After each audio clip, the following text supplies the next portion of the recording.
یہ ہے تخت سلیمان۔ کوہ سلیمان پہاڑ کی بلند چوٹی پر واقع ایک ایسا مقام جہاں پہنچنا ہی نہیں بلکہ تخت تک اترنا بھی ایک الگ مہم ہے۔ سطح سمندر سے 3340 میٹر کی بلندی پر واقع یہ قدرتی تخت تقریباً 1.5 میٹر چوڑا اور اتنا ہی لمبا ہے، لیکن یہ تخت پہاڑ کی سطح سے 2 سے 2.5 میٹر نیچے ہے۔ یہاں اترنے کے لیے نہ کوئی سیڑھی ہے اور نہ ہی راستہ، بلکہ صرف پتھروں کی مضبوط گرفت کے سہارے ہی نیچے اترنا پڑتا ہے۔ یہی وجہ ہے کہ تخت سلیمان تک پہنچنے والے ہر شخص میں نیچے اترنے کی ہمت نہیں ہوتی۔ کچھ لوگ اوپر رسی باندھ کر اترتے ہیں، جبکہ کئی سیاح تخت کو دیکھ کر ہی واپس لوٹ جاتے ہیں، کیونکہ نیچے جھانکنے سے بھی بعض لوگوں کو چکر آنے لگتے ہیں۔ لیکن جو لوگ اس خطرناک اترائی کو عبور کر کے تخت تک پہنچتے ہیں، ان کے سامنے ایک ایسا منظر ہوتا ہے جسے الفاظ میں بیان کرنا آسان نہیں۔ اکثر اوقات تخت سلیمان کے نیچے صرف بادل اور دھند کا سمندر ہی دکھائی دیتا ہے۔ یوں محسوس ہوتا ہے جیسے انسان پہاڑ پر نہیں بلکہ بادلوں کے درمیان کھڑا ہو۔ کبھی بادل اتنے قریب ہوتے ہیں کہ ہاتھ بڑھاؤ تو چھو لینے کا گمان ہوتا ہے، لیکن یہ منظر ہر آنے والے کے نصیب میں نہیں ہوتا۔ درازندہ کی جانب سے تخت سلیمان تک پہنچنے کے لیے تقریباً 12 سے 15 گھنٹے کا دشوار گزار پیدل سفر طے کرنا پڑتا ہے۔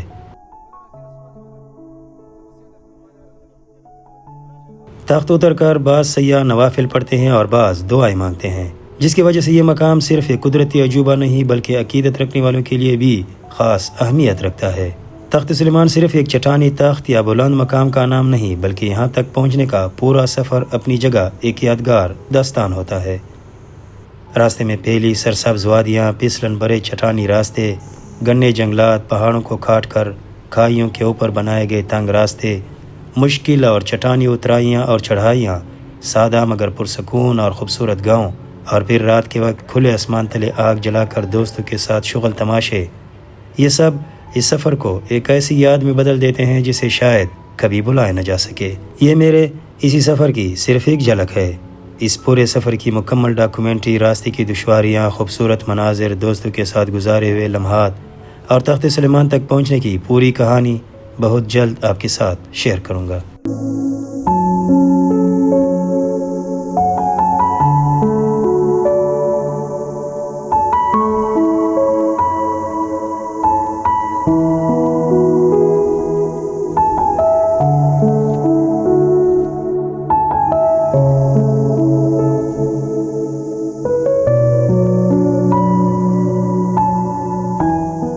تخت سلیمان کے ٹریک میں ایک ایسا راستہ بھی ہے جسے کجے وجے کہا جاتا ہے۔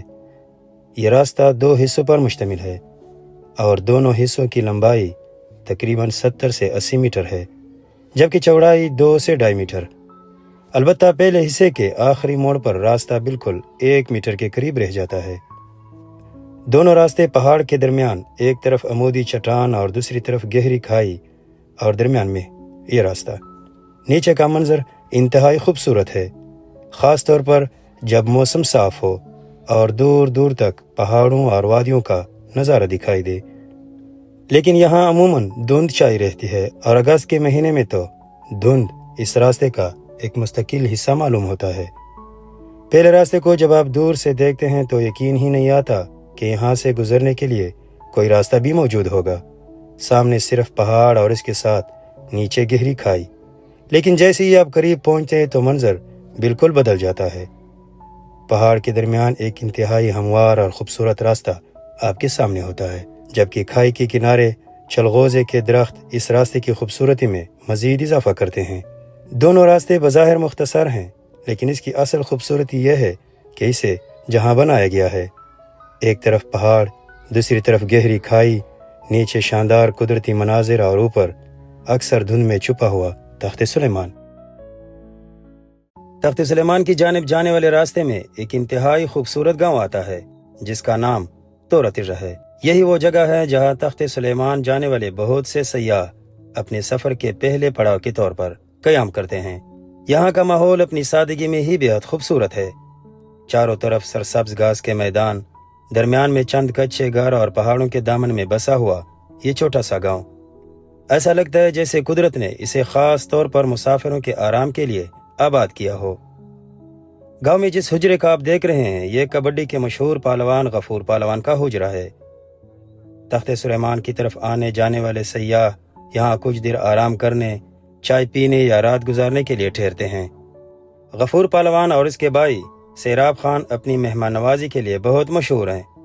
یہاں آنے والا مسافر صرف ایک مہمان نہیں رہتا، بلکہ مقامی لوگوں کی محبت اور خلوص کی وجہ سے خود کو گھر کا فرد محسوس کرتا ہے۔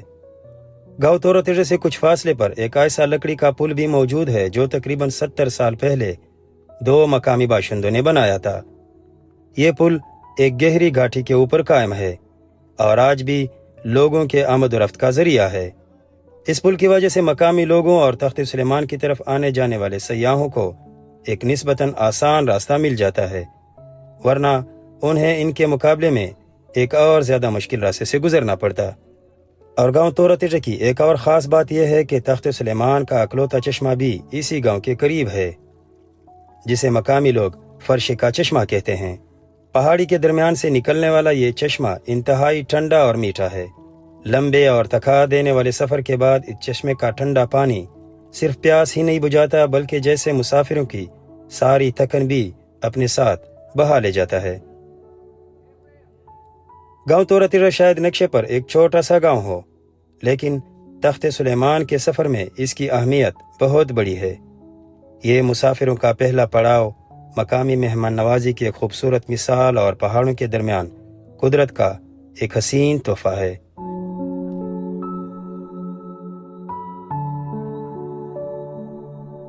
اس راستے کو ٹاپونہ کہا جاتا ہے۔ بظاہر اس کی لمبائی صرف 17-18 فٹ کے قریب ہے، لیکن ان چند فٹ کو عبور کرنا ہر کسی کے بس کی بات نہیں۔ یہ ایک ڈھلوانی چٹانی راستہ ہے جس پر ہر 2 فٹ کے فاصلے پر پاؤں کے برابر چوڑے اور 1 سے 1.5 انچ گہرے نشانات بنے ہیں۔ گزرنے والے کو انہی معمولی سے نشانات میں اپنا پاؤں جما کر ایک قدم آگے بڑھانا پڑتا ہے۔ ایک طرف ڈھلوانی چٹان اور دوسری طرف انتہائی گہری کھائی۔ نیچے دیکھیں تو آنکھیں چند لمحوں کے لیے ٹھہر سی جاتی ہے، اور اوپر سے راستہ ایسا کہ قدم ذرا سا بھی ڈگمگایا تو سنبھلنے کی گنجائش بہت کم رہ جاتی ہے۔ خطرہ صرف راستے کی دشواری میں نہیں، بلکہ اصل امتحان انسان کے اعصاب کا ہوتا ہے۔ جب آپ ان چند فٹ کے راستے پر قدم رکھتے ہیں تو دل کی دھڑکن تیز ہو جاتی ہے، قدم خود بخود محتاط ہو جاتے ہیں، اور ایک لمحے کو ایسا محسوس ہوتا ہے جیسے چکر آ رہا ہو اور کہیں توازن برقرار نہ رہ سکے۔ ہماری اس بار کی ٹریکنگ کے دوران ہمارے ایک دوست کے شوز بھی اسی راستے سے نیچے گر گئے، لیکن مسئلہ یہ تھا کہ ہم انہیں واپس لینے کے لیے نیچے اتر ہی نہیں سکتے تھے۔ کھائی اتنی گہری اور راستہ اتنا دشوار تھا کہ جہاں کوئی چیز ایک بار گر جائے اسے واپس لانے کا کوئی آسان راستہ موجود نہیں۔ یوں شوز وہی رہ گئے اور ہمارے دوست کو چپلوں میں واپس اترنا پڑا۔ تخت سلیمان آنے والے بہت سے مقامی افراد اور سیاح اس راستے کو اس لیے ترجیح دیتے ہیں کہ یہ نسبتاً کم فاصلے میں منزل تک پہنچا دیتا ہے۔ اس کے مقابلے میں دوسرا راستہ زیادہ ہموار اور آسان ہے، لیکن وہاں وقت تقریباً دگنا لگتا ہے۔ اس لیے وقت بچانے کی خواہش میں لوگ اتنی بڑی رسک لینے پر مجبور ہو جاتے ہیں۔ میں خود 2019 سے تقریباً ہر سال تخت سلیمان آتا جاتا ہوں، لیکن اس پورے عرصے میں صرف ایک مرتبہ ٹاپونہ سے گزر گیا، اور پھر دل میں توبہ کر لی کہ دوبارہ اس راستے کا رخ نہیں کروں گا۔ لیکن اس بار صورتحال کچھ مختلف تھی۔ ہم 12 افراد تھے، سب نے متفقہ فیصلہ کیا کہ واپسی ٹاپونہ سے ہی ہوگی، سو مجھے چاروں ناچار ان کے فیصلے کا احترام کرنا پڑا۔ پہلی نظر میں 17-18 فٹ کا یہ راستہ کوئی بڑی چیز محسوس نہیں ہوتا، لیکن جیسے ہی پہلا قدم اس چٹان پر رکھتے ہیں، یہی چند فٹ کئی کلومیٹر لمبے محسوس ہونے لگتے ہیں۔ ایک قدم، پھر دوسرا قدم، پھر سامنے موجود اگلے چھوٹے سے نشانات پہ نظر، اور ذہن میں صرف ایک ہی خیال ہوتا ہے کہ بس کسی طرح یہ راستہ پار ہو جائے۔ البتہ جن لوگوں کو یہاں سے کئی مرتبہ گزرنے کا تجربہ ہو، ان کے لیے یہ اتنا بڑا مسئلہ نہیں۔ ہمارا ایک دوست بھی جو کئی دفعہ اس راستے سے گزر گیا تھا، ایسے چل رہا تھا جیسے کسی ہموار راستے پہ جا رہا ہو۔ بلکہ کوئٹہ کے کچھ دوست ہمارے اس دوست سے ایک قدم آگے نکلے۔ وہ مارچ کے مہینے میں بارش اور برف باری کے دوران اس راستے سے گزر گئے تھے۔ اس سے اندازہ ہوا کہ پہاڑوں میں رہنے اور ان راستوں کا تجربہ رکھنے والے لوگ خطرناک راستوں کو کس حد تک اپنے اعصاب اور جسم کا حصہ بنا لیتے ہیں۔ لیکن ایک بات یہاں بہت واضح ہو جاتی ہے کہ پہاڑ صرف جسمانی طاقت کا امتحان نہیں لیتا، بلکہ انسان کے حوصلے، جسمانی توازن اور اعصابی قوت کو بھی آزما دیتا ہے، کیونکہ کبھی کبھی راستہ مشکل نہیں ہوتا بلکہ ہماری گھبراہٹ ہی اسے مشکل بنا دیتی ہے۔ غرض ٹاپنوں کی سختی صرف اس کی ڈھلوانی چٹان یا گہری کھائی میں نہیں، بلکہ اصل سختی انسان کا اپنے خوف پر قابو پانے میں ہے، کیونکہ پہاڑ پر ہمیشہ راستہ انسان کو نہیں آزماتا بلکہ انسان کے اپنے اعصاب اور جسمانی توازن ہی انہیں آزمائش میں ڈال دیتا ہے۔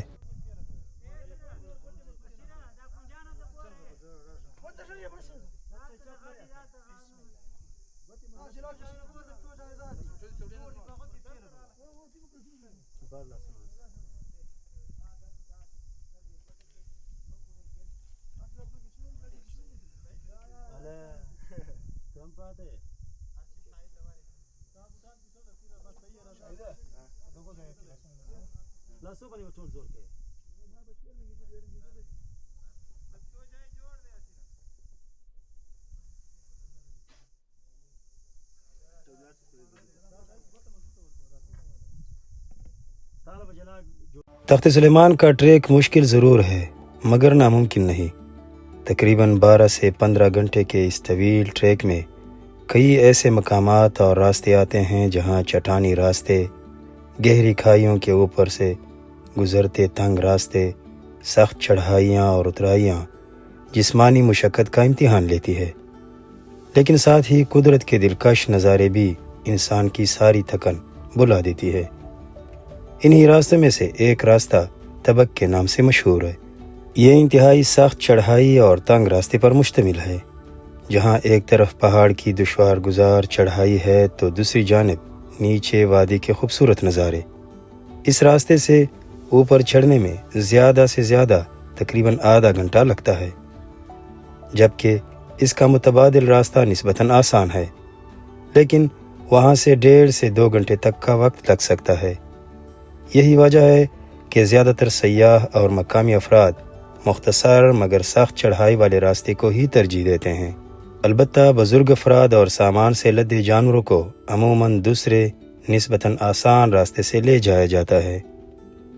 دلچسپ بات یہ ہے کہ اس راستے سے نیچے اترنے میں صرف 15 منٹ ہی لگتے ہیں، تاہم 1-2 مقامات پر راستہ انتہائی تنگ ہو جاتا ہے، خاص طور پر رات کے وقت یا بارش کے دوران۔ یہاں سے گزرتے ہوئے غیر معمولی احتیاط کی ضرورت ہوتی ہے، کیونکہ ایک طرف گہری کھائی اور دوسری طرف نوکیلے اور پھسلن والے پتھر ہوتے ہیں، جہاں ذرا سی بے احتیاطی خطرناک ثابت ہو سکتی ہے۔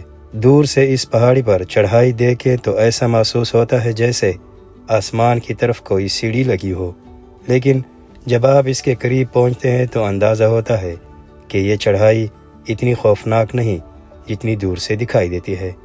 البتہ یہاں تک پہنچنے کے لیے تقریباً 3 گھنٹے کی ہائیک پہلے ہی جسم کو تھکا چکی ہوتی ہے، اس لیے تبک کی چڑھائی صرف راستے کا امتحان نہیں بلکہ ہمت، برداشت اور حوصلے کا بھی امتحان لیتی ہے۔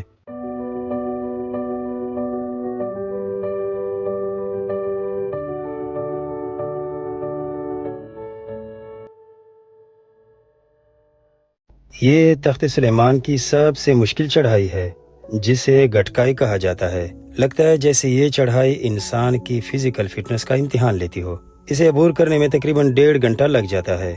راستہ انتہائی پتریلا ہے اور کچھ مقامات پر چڑھائی اتنی سیدھی ہو جاتی ہے کہ پتھروں پر بنے سیڑھی نما قدموں کو پکڑ پکڑ کر اوپر جانا پڑتا ہے۔ دلچسپ بات یہ ہے کہ گٹکائی کی سختی شاید اس سے بھی زیادہ ہوتی اگر یہاں درختوں کا سایہ نہ ہوتا۔ گنے درختوں کی وجہ سے سورج کی روشنی زیادہ دیر تک براہ راست جسم پر نہیں پڑتی، ورنہ اس چڑھائی کو عبور کرنا مزید مشکل ہو جاتا۔ یہ ایسی چڑھائی نہیں جسے ایک ہی سانس میں مکمل کر لیا جائے۔ 2-3 مقامات پر قدرت نے جیسے خود مسافروں کے لیے آرام گاہیں بنا رکھی ہوں۔ درختوں کے جھنڈ میں موجود یہ سایہ جگہ نہ صرف تھکے ہوئے مسافروں کو سکون دیتی ہے بلکہ یہاں سے نظر آنے والا منظر بھی ناقابل بیان ہے۔ سامنے تخت سلیمان کا پرہیبت پہاڑ، نیچے گہری کھائی، ارد گرد درختوں کا گھنا جھنڈ، اور آپ ان درختوں کے سائے میں بیٹھے ہوں۔ ایسے محسوس ہوتا ہے جیسے پہاڑ نے اپنی سختی کے درمیان چند لمحوں کا سکون بھی چھپا رکھا ہو۔ لیکن گٹکائی کی اصل خوبصورتی اس وقت سامنے آتی ہے جب اس کی آخری چڑھائی بھی ختم ہو جاتی ہے۔ اوپر پہنچ کر جو منظر سامنے آتا ہے وہ تخت سلیمان کے عین اوپر سے نظر آنے والے مناظر کی یاد دلاتا ہے۔ نیچے بادل یا دھند کی تہ اور آپ اس کے اوپر۔ کچھ لمحوں کے لیے یوں لگتا ہے جیسے آپ پہاڑ پر نہیں بلکہ بادلوں کے اوپر کھڑے ہوں، لیکن یہاں تک پہنچنا اتنا آسان نہیں، خاص طور پر پہلی بار آنے والا سیاح جب گٹکائی سے پہلے کے راستے دیکھتا ہے تو اسے گھنے جنگلات، خوبصورت گاؤں، درختوں کے جھنڈ اور پرسکون ماحول دیکھ کر یہی لگتا ہے کہ تخت سلیمان کا سفر شاید اتنا مشکل نہیں ہوگا۔ لیکن جیسے ہی گٹکائی سامنے آتی ہے اس کے سارے اندازے بدل جاتے ہیں۔ یہاں آ کر انسان کو اندازہ ہوتا ہے کہ اصل سفر تو اب شروع ہوا ہے، مگر اس وقت تک واپس جانا بھی آسان نہیں ہوتا، کیونکہ آدھے سے زیادہ سفر پہلے ہی طے کیا جا چکا ہوتا ہے۔ اب ایک ہی راستہ رہ جاتا ہے۔ تھکن کو برداشت کرو، سانس کو بحال کرو اور قدم بقدم اس پتریلی چڑھائی کو عبور کرتے جاؤ، کیونکہ گٹکائی صرف ایک چڑھائی نہیں، یہ تخت سلیمان کے سفر کا وہ مرحلہ ہے جہاں انسان کے جسم سے زیادہ اس کے حوصلے کا امتحان لیا جاتا ہے۔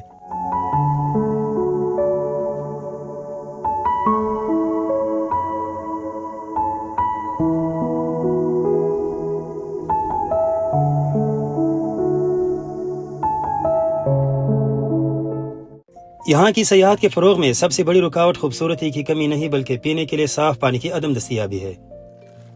پیدل سفر شروع کرنے کے تقریباً 2 گھنٹے بعد ایک صاف پانی کا چشمہ آتا ہے، اور اس کے بعد 10 سے 12 گھنٹے کا مزید پیدل سفر طے کرنا پڑتا ہے۔